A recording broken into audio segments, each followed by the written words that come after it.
Welcome back. When severe weather impacts our area, it's all hands on deck for the Storm Track 3 weather team. Yeah, from meteorologists in our studio to our team of trusted storm trackers in the field, each one plays a vital role in relaying important information.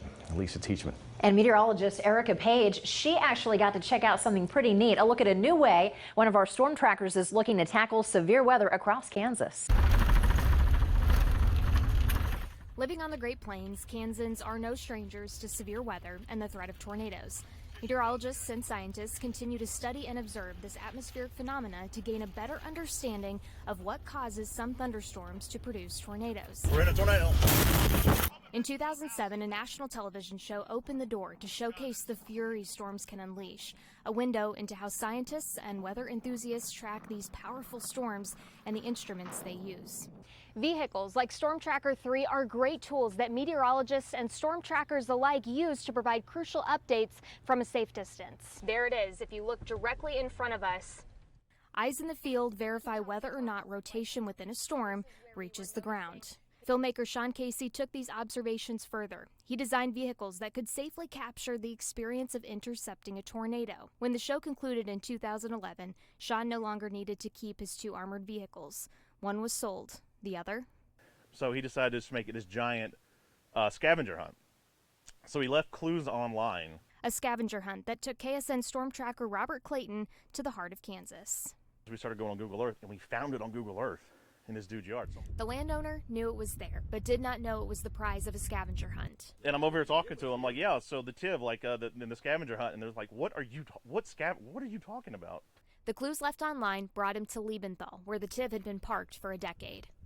It was a scavenger hunt, and I, per his rules, the first one to find it got to keep it.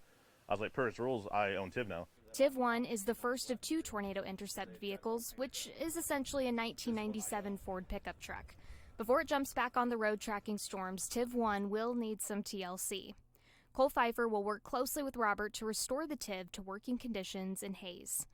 This is not the TIV's first visit to this specific shop. You know, and this thing has been in our shop before. With the old owners. Bringing the project full circle, back to where it all began. You know, I think the first thing that we're going to do is go in on the motor and get that running, you know, smoothly and where it needs to be. Important upgrades to the windows and adding special lining to the sheet metal are on the list. The new anchors and the hydraulic anchors that we could hopefully put on this thing. Newer technology replacing the claws on the side of the vehicle, dropping it to the ground when encountering severe winds so that it will not tip over. Because it doesn't have to look good. It has to run well, be safe. Stop, turn, and do all that kind of stuff. As long as it does that, it's okay. He also wants to add scientific instruments. I think that there is still science that can be done ground level, and these vehicles can still be useful. I'm not a scientist. I don't want to be a scientist, but I want to help those who are affected by tornadoes. Like I was telling you earlier, the May 3rd tornado missed us by not a lot. Like, I understand very well what it's like to be under the gun of a massive tornado. Like, you are hopelessly powerless.